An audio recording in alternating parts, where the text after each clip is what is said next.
خالد رضی اللہ تعالیٰ عنہ کی فوج مثنہ کے سواروں سے جا ملی۔ خالد رضی اللہ تعالیٰ عنہ نے سب سے پہلے دشمن کا جائزہ لیا۔ وہ مثنہ کے ساتھ ایک اونچی جگہ کھڑے تھے۔ دشمن جنگ کی تیاری مکمل کر چکا تھا۔ فارسی ہمیں آمنے سامنے کی لڑائی لڑانا چاہتے ہیں۔ خالد رضی اللہ تعالیٰ عنہ نے مثنہ سے کہا، دیکھ رہے ہو ابن حارثہ، انہوں نے دریا کو اپنے پیچھے رکھا ہے۔ یہ فارسی صرف آمنے سامنے کی لڑائی لڑ سکتے ہیں۔ مثنہ نے کہا، مجھے ان کے ایک قیدی سے پتہ چلا ہے کہ ان کے 2 سالار جن کے خلاف ہم لڑے ہیں زندہ پیچھے آ گئے ہیں۔ ایک کا نام قباز ہے اور دوسرے کا انوشجان۔ انہوں نے اپنے سپہ سالار کو بتایا ہوگا کہ ہمارے لڑنے کے انداز کیسے ہیں، اسی لیے انہوں نے اپنے عقب کو ہم سے اس طرح محفوظ کر لیا ہے کہ اپنے پیچھے دریا کو رکھا ہے۔ زیادہ نہ سوچ ولید کے بیٹے، میں ان کے خلاف زمین کے نیچے سے لڑتا رہا ہوں۔ اللہ تجھے اپنی رحمت میں رکھے ابن حارثہ۔ خالد بن ولید رضی اللہ تعالیٰ عنہ نے کہا، اللہ تمہارے ساتھ ہے۔ میں نے یہ بھی دیکھ لیا ہے کہ ہم دریا پار نہیں کر سکتے۔ اللہ کا نام لے ابن ولید۔ مثنہ نے کہا، مجھے امید ہے ہم ان کی صفیں اس طرح درہم برہم کر دیں گے کہ ہمیں ان کے پہلوؤں سے آگے نکلنے اور پیچھے سے ان پر آنے کا موقع مل جائے گا۔ میرے سوار ٹک کر لڑنے والے نہیں، یہ گھوم پھر کر لڑنے والے ہیں۔ انہیں آگے دھکیلنے کی ضرورت نہیں۔ مشکل یہ پیش آئے گی کہ انہیں پیچھے کس طرح لایا جائے۔ فارسیوں کو دیکھ کر تو یہ شعلے بن جاتے ہیں۔ انہوں نے فارسیوں کے ہاتھوں بہت زخم کھائے ہیں۔ ابن ولید، تم جانتے ہو انہوں نے کس قسم کی غلامی دیکھی ہے۔ فارس کے ان آتش پرستوں نے اس علاقے کے مسلمانوں کو انسانوں کی طرح زندہ رہنے کے حق سے محروم کر رکھا تھا۔ ہم زردشت کی اس آگ کو سرد کر دیں گے ابن حارثہ جس کی یہ عبادت کرتے ہیں۔ حضرت خالد نے کہا، یہ خود مانیں گے کہ عبادت کے لائق ایک اللہ ہے جس کی راہ میں ہم اپنی جانیں قربان کرنے آئے ہیں۔ آؤ، میں زیادہ انتظار نہیں کرنا چاہتا۔ یہ جس طرح رکے ہوئے ہیں اس سے پتہ چلتا ہے کہ محتاط ہیں اور ان پر ہماری دھاک بیٹھی ہے۔ تم اپنے سواروں کے ساتھ قلب میں رہو۔ مورخوں نے لکھا ہے کہ خالد رضی اللہ تعالیٰ عنہ نے بہت سوچا کہ کسی طرح انہیں چالیں چلنے کا موقع مل جائے، لیکن ایرانیوں کا سالار قارن بن قریان دانشمند آدمی تھا۔ اسے پتہ چل گیا تھا کہ خالد رضی اللہ تعالیٰ عنہ کس طرح لڑتا ہے۔ قارن نے اپنی شکست خوردہ سالاروں قباز اور انوشجان کو پہلوؤں پر رکھا اور اپنے لشکر کو آگے لے آیا۔ اس لشکر کی اپنی ہی شان تھی۔ پتہ چلتا تھا کہ کس شہنشاہ کی فوج ہے۔ ان کے قدموں کے نیچے زمین ہلتی تھی۔ ادھر یثرب کے سرفروش تھے۔ ظاہری طور پر ان کی کوئی شان نہیں تھی۔ ایرانیوں کے مقابلے میں مسلمانوں کے ہتھیار بھی کمتر لگتے تھے، لباس بھی یوں ہی سے تھے، اور ان کی تعداد ایرانیوں کے مقابلے میں بہت تھوڑی تھی۔ خالد رضی اللہ تعالیٰ عنہ نے اپنی فوج کو آگے بڑھنے کا حکم دیا تو ہزاروں قدموں کی دھمک اور گھوڑوں کے ٹاپوں کے ساتھ کلمہ طیبہ کا ورد کوئی اور ہی تاثر پیدا کر رہا تھا۔ یہ فوج تھکی ہوئی تھی، زرتشت تازہ دم تھے۔ دونوں فوجوں کے درمیان تھوڑا سا فاصلہ رہ گیا تو خالد رضی اللہ تعالیٰ عنہ نے اپنی فوج کو روک لیا۔ مثنہ بن حارثہ اپنے سوار دستے کے ساتھ خالد رضی اللہ تعالیٰ عنہ کے پیچھے تھے۔ دائیں اور بائیں پہلوؤں پر خالد رضی اللہ تعالیٰ عنہ کے مقرر کیے ہوئے 2 سالار عاصم بن عمرو اور عدی بن حاتم تھے۔ اس دور کی جنگوں کے دستور کے مطابق زرتشتوں کا سپہ سالار قارن آگے آیا اور اس نے مسلمانوں کو انفرادی مقابلے کے لیے للکارا۔ مدینہ کا کوئی شتربان میرے مقابلے میں آ سکتا ہے؟ اس نے دونوں فوجوں کے درمیان آ کر اور للکار کر کہا، میرے مقابلے میں آنے والا یہ سوچ کر آئے کہ میں شہنشاہ فارس کا سپہ سالار ہوں، میں ہوں تیرے مقابلے میں آنے والا۔ خالد رضی اللہ تعالیٰ عنہ نے اپنا گھوڑا آگے بڑھایا اور للکارے، قارن آ اور اپنے سالار ہرمز کے قتل کا انتقام لے، میں ہوں اس کا قاتل۔ خالد رضی اللہ تعالیٰ عنہ ابھی قارن سے کچھ دور ہی تھے کہ حضرت خالد کے عقب سے ایک گھوڑا تیزی سے آیا اور حضرت خالد کے قریب سے گزر گیا۔ پیچھے رہ ابن ولید، یہ گھڑ سوار للکارا، آتش پرستوں کا یہ سالار میرا شکار ہے۔ حضرت خالد نے دیکھا وہ ایک مسلمان سوار موقل بن العشی تھا۔ وہ پہلوانی اور تیغ زنی میں مہارت اور شہرت رکھتا تھا۔ یہ ڈسپلن کے خلاف تھا کہ کوئی سپاہی یا سوار اپنے سالار پر برتری حاصل کرنے کی کوشش کرتا، لیکن وہ وقت ایسا تھا کہ بندہ و صاحب اور محتاج و غنی ایک ہو گئے تھے۔ سپاہی اور سوار جنگ کا مقصد سمجھتے تھے۔ جو جذبہ سپاہیوں میں تھا وہی سالاروں میں تھا۔ ماقل بن عشی یہ برداشت نہ کر سکا کہ اس کا سالار ایک آتش پرست کے ہاتھوں گھائل ہو۔ خالد رضی اللہ تعالیٰ عنہ اپنی سپاہ کے جذبے کو سمجھتے تھے۔ وہ رک گئے۔ انہوں نے اپنے اس سوار کے جذبے کو مارنے کی کوشش نہ کی۔ ماقل کے گھوڑے کی رفتار تیز تھی۔ گھوڑا ایرانیوں کے سالار قارن بن قریان سے آگے نکل گیا۔ ماقل نے آگے جا کر گھوڑے کو موڑا اور قارن کو للکارا۔ قارن نے پہلے ہی تلوار اپنے ہاتھ میں لے رکھی تھی۔ اس کے سر پر زنجیروں والا خوت تھا اور اس کا اوپر کا دھڑ زیرہ میں تھا۔ اس کی ٹانگوں پر موٹے چمڑے کے خول چڑھے ہوئے تھے۔ اس کے چہرے پر انتقام کے تاثرات کے بجائے تکبر تھا، جسے لوہے اور موٹے چمڑے کا یہ لباس اسے مسلمان کی تلوار سے بچا لے گا۔ اس کے چہرے پر انتقام کے تاثرات کے بجائے تکبر تھا، جیسے لوہے اور موٹے چمڑے کا یہ لباس اسے مسلمان کی تلوار سے بچا لے گا۔ قارن نے اپنے گھوڑے کی باگ کو جھٹکا دیا۔ دونوں کے گھوڑے ایک دوسرے کے ارد گرد ایک دو چکر لگا کر آمنے سامنے آ گئے۔ آئے آگ کے پوجنے والے، ماقل نے بڑی بلند آواز سے کہا، میں سپاہی ہوں، سالار نہیں ہوں۔ قارن بن قریانس کے چہرے پر رعونت کے آثار اور زیادہ نمایاں ہو گئے۔ دونوں گھوڑے ایک دوسرے کی طرف بڑھے۔ ان کے سواروں کی تلواریں بلند ہوئی۔ پہلے وار میں تلواریں ایک دوسری سے ٹکرائیں اور دونوں سوار پیچھے ہٹ گئے۔ گھوڑے ایک بار پھر ایک دوسرے کی طرف آئے۔ تلواریں ایک بار پھر ہوا میں ٹکرائیں۔ اس کے بعد گھوڑے پیچھے ہٹ اور گھوم گھوم کر ایک دوسرے کی طرف آنے لگے۔ دونوں سوار ایک دوسرے پر وار کرتے رہے۔ آخری بار قارن نے تلوار بلند کی۔ ماقل نے وہ وار روکنے کے بجائے اس کے بغل کو ننگا دیکھا تو تلوار برچھی کی طرح اس کے بغل میں اتنی زور سے ماری کہ تلوار قارن کے جسم میں دور تک اتر گئی۔ قارن کے اسی ہاتھ میں تلوار تھی جو اس کے ہاتھ سے چھوٹ گئی۔ قارن گھوڑے پر ایک طرف جھکا۔ ماقل نے اب اس کی گردن دیکھ لی، جس سے قارن کی آہنی خوت کی زنجیریں ہٹ کر نیچے کو لٹک آئی تھی۔ ماقل نے پوری طاقت سے گردن پر ایسا وار کیا کہ تکبر اور رعونت سے اکڑی ہوئی گردن صاف کٹ گئی۔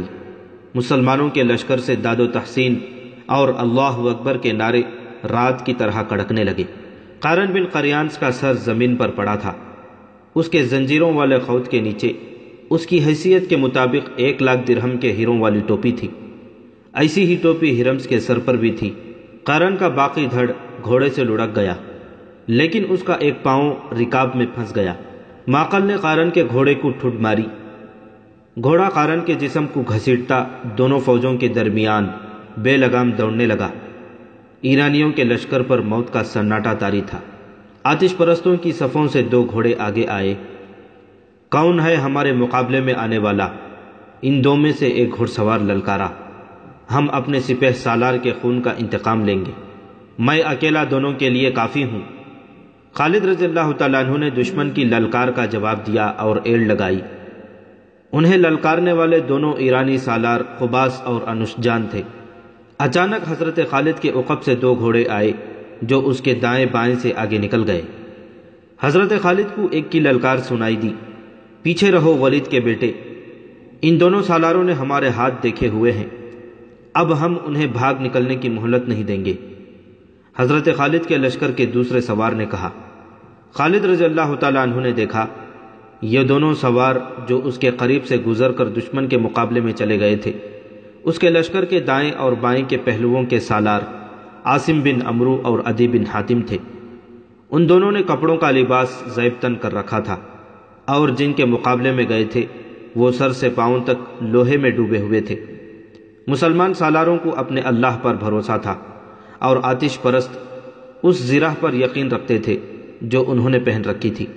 انہیں معلوم نہ تھا کہ تلوار کے وار کو آہن نہیں عقیدہ روکا کرتا ہے۔ دونوں طرف تجربہ کار سالار تھے جو تیغ زنی کی مہارت رکھتے تھے۔ ان کی تلواریں ٹکرانے لگی۔ مسلمانوں کی تلواریں آتش پرستوں کی زرہ کو کاٹنے سے قاصر تھیں، اس لیے وہ محتاط ہو کر وار کرتے تھے تاکہ تلواروں کی دھار کو نقصان نہ پہنچے۔ عاصم اور عدی اس طاق میں تھے کہ دشمن کا کوئی نازک اور غیر محفوظ جسم کا حصہ سامنے آئے تو وہ ماقل کی طرح وار کریں۔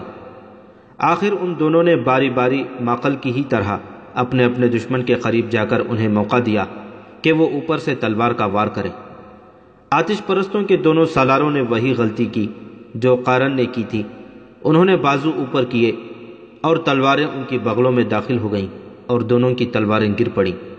خالد رضی اللہ تعالیٰ عنہ نے جب دیکھا کہ زردشتوں کا سپہ سالار مارا گیا اور اس کے بعد ان کے وہ دونوں سالار بھی جنہیں اپنے لشکر کو منظم طریقے سے لڑانا تھا مارے گئے ہیں، تو خالد رضی اللہ تعالیٰ عنہ نے اپنے لشکر کو حملے کا حکم دے دیا۔ ایرانیوں کے لشکر میں وہ سپاہی بھی شامل تھے جو اپنے دلوں پر مسلمانوں کی دہشت لیے ہوئے جنگ سلاسل سے بھاگے تھے۔ اب انہوں نے اپنے 3 سالاروں کو مرتے دیکھا تو ان کی دہشت میں اضافہ ہو گیا۔ انہوں نے یہ دہشت اپنے سارے لشکر پر طاری کر دی۔ لشکر کا حوصلہ تو پہلے ہی مجروح ہو چکا تھا، یہ لشکر مقابلے کے لیے بہرحال تیار ہو گیا۔ ایرانیوں کو یہ فائدہ حاصل تھا کہ ان کے پیچھے دریا تھا جس نے ان کے عقب کو محفوظ کر رکھا ہوا تھا۔ اس دریا کا دوسرا فائدہ انہیں یہ نظر آ رہا تھا کہ اس میں بڑی کشتیاں بندھی ہوئی تھیں جو لشکر کے ساتھ آئی تھیں۔ پسپا ہونے کے لیے ان کشتیوں کو ان کے کام آنا تھا۔ انہیں یہ ڈر بھی نہ تھا کہ مسلمان تعاقب میں آ سکیں گے۔ خالد رضی اللہ تعالیٰ عنہ کے حملے کا انداز ہلہ بولنے والا یا اندھا دھند ٹوٹ پڑنے والا نہیں تھا۔ انہوں نے ایک ہی بار میں اپنے تمام دستے جنگ میں نہ جھونک دیے۔ انہوں نے قلب کے دستوں کو باری باری آگے بھیجا اور انہیں ہدایت یہ دی کہ وہ دشمن کی صفوں کے اندر نہ جائیں بلکہ دشمن کو اپنے ساتھ آگے لانے کی کوشش کریں۔ اس کے ساتھ ساتھ حضرت خالد پہلوؤں کو اس طرح پھیلاتے جا رہے تھے کہ وہ دشمن پر پہلوؤں سے حملہ کر سکیں۔ دشمن کے سپہ سالار اور 2 سالاروں کی لاشیں گھوڑوں کے سمون تلے کچلی مسلی جا رہی تھی۔ یہ فارس کی شہنشاہی کا غرور تھا جو مسلمانوں کے گھوڑوں تلے کچلا جا رہا تھا۔ اس صورتحال میں آتش پرستوں کے حوصلے مر سکتے تھے، بیدار نہیں ہو سکتے تھے۔ مسلمانوں کے نعرے اور ان کی للکار ان کے پاؤں اکھاڑ رہی تھی۔ زردشت کے پجاریوں، اللہ کو مانو، ہم ہیں محمد صلی اللہ علیہ وسلم کے شیدائی، اور اللہ اکبر کے نعروں سے فضا کانپ رہی تھی۔ جوش و خروش تو مثنہ بن حارثہ کے سواروں کا تھا، ان کی للکار الگ تھلگ تھی۔ اپنے غلاموں کی ضرب دیکھو، آج ظالموں سے خون کا حساب لیں گے۔ بلاؤ ارد شیر کو، زرتشت کو آواز دو۔ ایرانی سپاہ کے حوصلے جواب دینے لگے۔ ان کی دوسری کمزوری نے تو ان کے جسم توڑ دیے۔ یہ کمزوری ان کے ہتھیاروں کا اور زرہ کا بوجھ تھا۔ وہ تھکن محسوس کرنے لگے۔ حضرت خالد نے اپنی جو سپاہ کے ساتھ سپاہیوں کی طرح لڑ رہے تھے بھانپ لیا کہ آتش پرست ڈھیلے پڑتے جا رہے ہیں۔ انہوں نے جس شدت سے مقابلے اور جوابی حملوں کا آغاز کیا تھا اس شدت میں نمایاں کمی نظر آنے لگی۔ حضرت خالد نے اپنے قاصد پہلوؤں کے سالاروں عاصم اور عدی کی طرف اس حکم کے ساتھ دوڑا دیے کہ اپنے اپنے پہلوؤں کو اور باہر لے جا کر بیک وقت دشمن کے پہلوؤں پر حملہ کریں۔ اس کے ساتھ ہی حضرت خالد نے قلب کے پیچھے رکھے ہوئے محفوظہ کے دستے کو دشمن کے قلب پر حملے کا حکم دے دیا۔ ان دستوں کو جو پہلے موج در موج کے انداز سے حملے کر رہے تھے حضرت خالد نے پیچھے ہٹا لیا تاکہ وہ جوش و خروش میں ایسی تھکن محسوس نہ کرنے لگے جو ان کی برداشت سے باہر ہو جائے۔ ایرانی لشکر مسلمانوں کے نئے حملوں کی تاب نہ لا سکے۔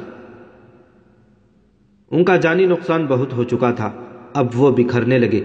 مسلمانوں نے دیکھا کہ پیچھے جو ایرانی سپاہی تھے وہ دریا کی طرف بھاگے جا رہے تھے۔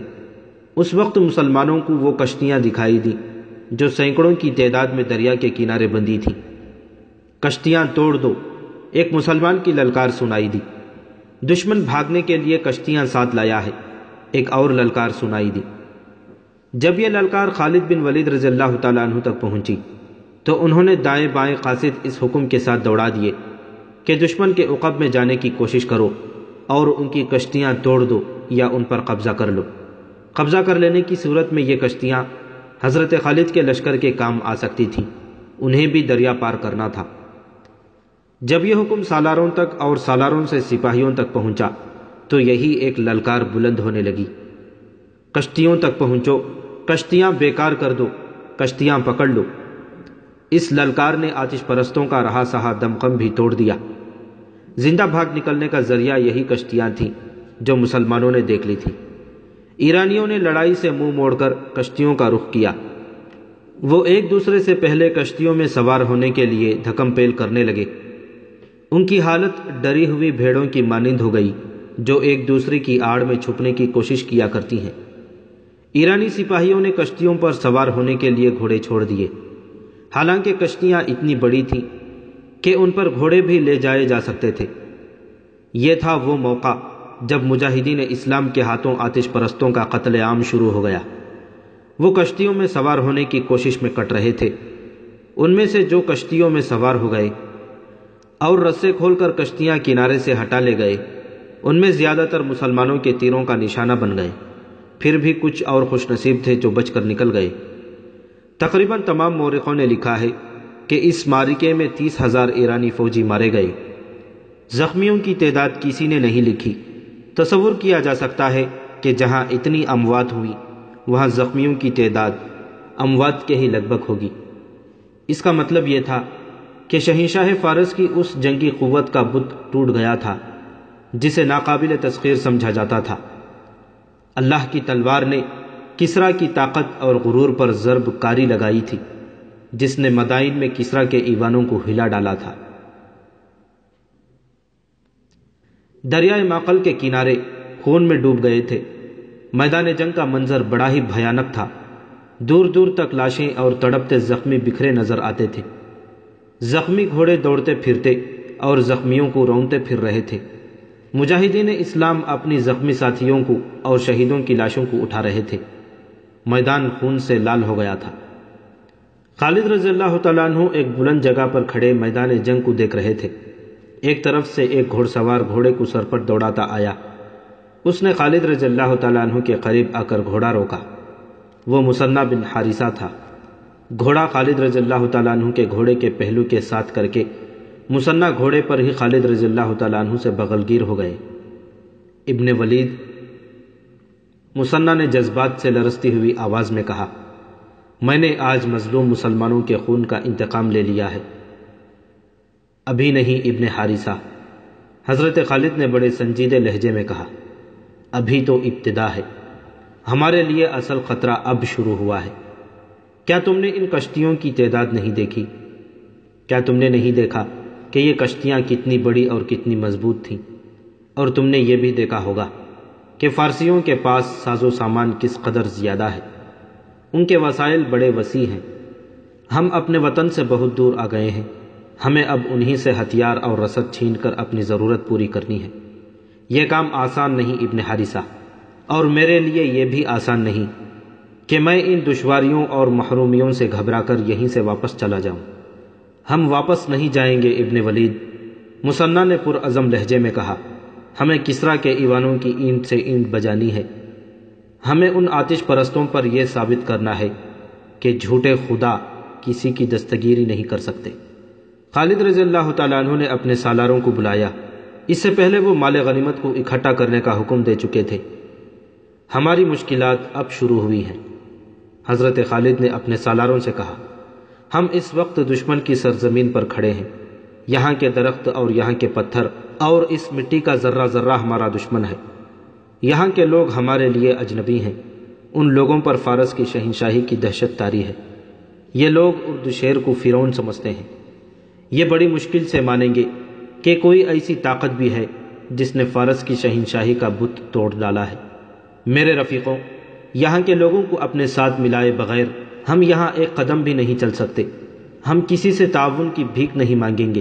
ہم محبت سے ان کے دل موہ لینے کی کوشش کریں گے، اور جس پر ہمیں ذرا سا بھی شک ہوگا کہ وہ ہمیں ظاہری طور پر یا درپردہ نقصان پہنچانے کی کوشش کر رہا ہے، اسے ہم زندہ رہنے کے حق سے محروم کر دیں گے۔ ہم ان لوگوں کو غلام بنانے نہیں آئے، ہم انہیں غلامی سے اور باطل کے عقیدوں سے نجات دلانے آئے ہیں۔ جو علاقے ہم نے لے لیے ہیں ان کے انتظامی امور کی طرف فوری توجہ دینی ہے۔ یہاں مسلمان بھی آباد ہیں، وہ یقیناً ہمارا ساتھ دیں گے۔ لیکن میرے دوستوں، کسی پر صرف اس لیے اعتماد نہ کر لینا کہ وہ مسلمان ہے۔ غلامی اتنی بری چیز ہے کہ انسانوں کی فطرت بدل ڈالتی ہے۔ یہاں کے مسلمانوں کو اعتماد میں لے کر ان سے معلوم کرنا ہے کہ شہنشاہ فارس کے حامی کون کون ہیں، ان کی چھان بین کر کے ان کے درجے مقرر کرنے ہیں۔ جس پر ذرا سا بھی شک ہو اسے گرفتار کر لو، اور جو غیر مسلم سچے دل سے ہمارے ساتھ تعاون کرنا چاہتا ہے اسے اسلام کی دعوت دو۔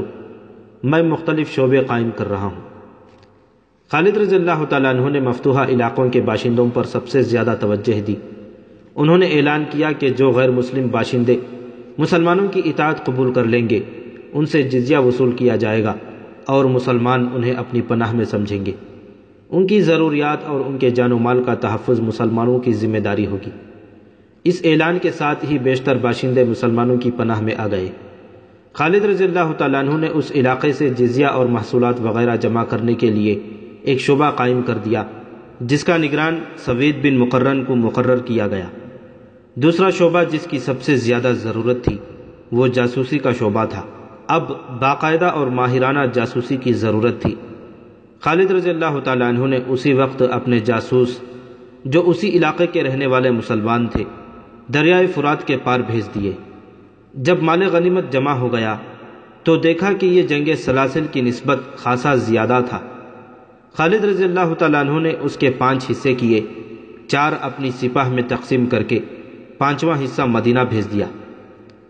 مورخ لکھتے ہیں کہ اس سے پہلے خالد رضی اللہ تعالیٰ عنہ کو اتنا سنجیدہ اور اتنا متفکر کبھی نہیں دیکھا گیا تھا جتنا وہ اب تھے۔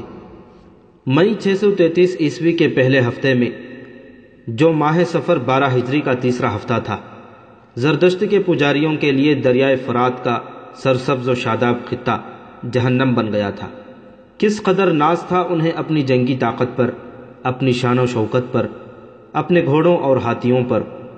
وہ تو فرعونوں کے ہم پلہ ہونے کا دعویٰ کرنے لگے تھے، اور کسریٰ دہشت کی علامت بنتا جا رہا تھا۔ دجلہ اور فرات کے سنگم کے وسیع علاقے میں خالد رضی اللہ تعالیٰ عنہ نے جنہیں رسول اکرم صلی اللہ علیہ وسلم نے اللہ کی تلوار کا خطاب دیا تھا، فارس کے زرتشتوں کو بہت بری شکستیں دی تھیں، اور ان کے ہرمز قارن بن قریانس، انوشجان اور قباس جیسے سالاروں کو موت کے گھاٹ اتار دیا تھا۔ لیکن کسریٰ اردشیر نے ابھی شکست تسلیم نہیں کی تھی۔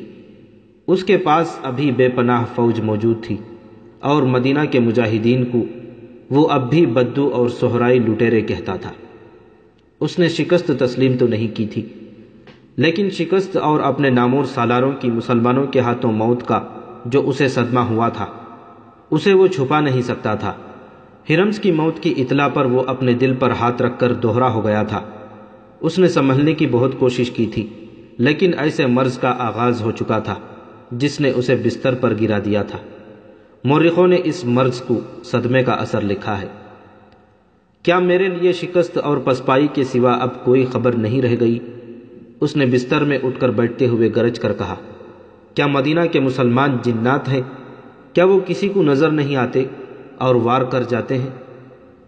طبیب اردشیر کی منظور نظر 2 جوان سال بیویاں اور اس کا وزیر حیران اور پریشان کھڑے اس قاصد کو گھور رہے تھے جو ایرانیوں کی فوج کی ایک اور شکست اور پسپائی کی خبر لایا تھا۔ اس کے آنے کی جب اطلاع اندر آئی تو طبیب نے باہر جا کر قاصد سے پوچھا تھا کہ وہ کیا خبر لایا ہے۔ قاصد نے خبر سنائی تو طبیب نے اسے کہا تھا کہ وہ کسریٰ کو ابھی ایسی بری خبر نہ سنائے، کیونکہ اس کی طبیعت اس کی متحمل نہیں ہو سکے گی۔ لیکن یہ قاصد کوئی معمولی سپاہی نہیں تھا، وہ طبیب کا کہنا مان جاتا۔ وہ پرانا کمانڈر تھا، اس کا عہدہ سالاری سے 2 ہی درجے کم تھا۔ اسے کسی سالار نے نہیں بھیجا تھا، اسے بھیجنے کے لیے کوئی سالار زندہ نہیں رہا تھا۔ طبیب کے روکنے سے وہ نہ رکا۔ اس نے کہا کہ اسے کسریٰ کی صحت کا نہیں، فارس کی شہنشاہی اور زردشت کی عظمت کا غم ہے۔ اگر شہنشاہ اردشیر کو اس نے دجلہ اور فرات کی جنگی کیفیت کی پوری اطلاع نہ دی تو مسلمان مدائن کے دروازے پر آ دھمکیں گے۔ اس نے طبیب کی اور کوئی بات نہ سنی، اندر چلا گیا اور اردشیر کو بتایا کہ مسلمانوں نے فارس کی فوج کو بہت بری شکست دی ہے۔ اردشیر لیٹا ہوا تھا، اٹھ بیٹھا، غصے سے اس کے ہونٹ اور اس کے ہاتھ کانپ رہے تھے۔ شہنشاہ فارس، کمانڈر نے کہا، مدینہ والے جنات نہیں، وہ سب کو نظر آتے ہیں، لیکن کیا قارن مر گیا تھا؟ اردو شیر نے غصے سے پوچھا۔ ہاں شہنشاہ، کمانڈر نے جواب دیا، وہ ذاتی مقابلے میں مارا گیا تھا، اس نے دونوں فوجوں کی لڑائی تو دیکھی ہی نہیں۔ مجھے اطلاع دی گئی تھی کہ قباس اور انوشجان بھی اس کے ساتھ تھے، وہ بھی قارن کے انجام کو پہنچ گئے تھے، کمانڈر نے کہا۔ وہ قارن کے قتل کا انتقام لینا چاہتے تھے۔ دونوں نے اکٹھے آگے بڑھ کر مدینہ کے سالاروں کو للکارا اور دونوں مارے گئے۔ شہنشاہ فارس، کیا فارس کی اس عظیم شہنشاہی کو اس انجام تک پہنچنا ہے؟ نہیں نہیں، گستاخی کی معافی چاہتا ہوں۔ اگر کسریٰ نے صدمے سے اپنے آپ کو یوں روگ لگا لیا تو کیا ہم زردشت کی عظمت کو مدینہ کے بددوؤں سے بچا سکیں گے؟ تم کون ہو؟ اردو شیر نے پوچھا۔ میں کمانڈر ہوں، کمانڈر نے جواب دیا۔ میں کسی کا بھیجا ہوا قاصد نہیں، میں زردشت کا جانثار ہوں۔ دربان کو بلاؤ، اردو شیر نے حکم دیا۔ تم نے مجھے نیا حوصلہ دیا ہے۔ مجھے یہ بتاؤ، کیا مسلمانوں کی نفری زیادہ ہے؟ کیا ان کے پاس گھوڑے زیادہ ہیں؟ کیا ہے ان کے پاس؟ دربان اندر آیا اور حکم کے انتظار میں جھک کر دوہرا ہو گیا۔